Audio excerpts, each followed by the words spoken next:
ইসলামের পক্ষে কথা বলার জন্য একটা শক্তিশালী দল, একটা গ্রুপ, ওলামায়ে কেরামের একটা বিরাট অংশ সংসদে থাকে।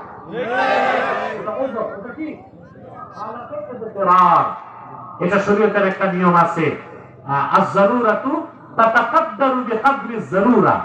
যেমন বিশেষ প্রয়োজনে হারামটাকেও শিথিল অবস্থায় গ্রহণ করা যায়, হারাম মনে করে হালাল মনে করা যাবে না। যেমন আপনি গেছেন ঘুরতে, কোথাও পথ হারায় ফেলছেন, 3 দিন খাবার নাই, মারা যাবেন খাবারের অভাবে, দেখলেন একটা মরা গরু পড়ে আছে, মরা গরু খাওয়া কি? কিন্তু ওই মুহূর্তে জীবন বাঁচাতে যতটুকু দরকার ততটুকু আপনি খাইতে পারবেন। আপনি যদি মনে করেন যেহেতু খাওয়ার অনুমতি আছে, জীবন বাঁচাইতে কিছু বাড়ির জন্য নিয়ে যাই, ওইটা চলবে না। আপনি জীবন বাঁচাতে যতটুকু দরকার ততটুকু খেতে পারেন, কিন্তু আপনি কি হালাল মনে করতে পারবেন? হারামই মনে করতে হবে। ঠিক আমরা গণতন্ত্রকে আদর্শ হিসেবে বিশ্বাস করি না, খেলাফতকে রাজনৈতিক আদর্শ হিসেবে বিশ্বাস করি।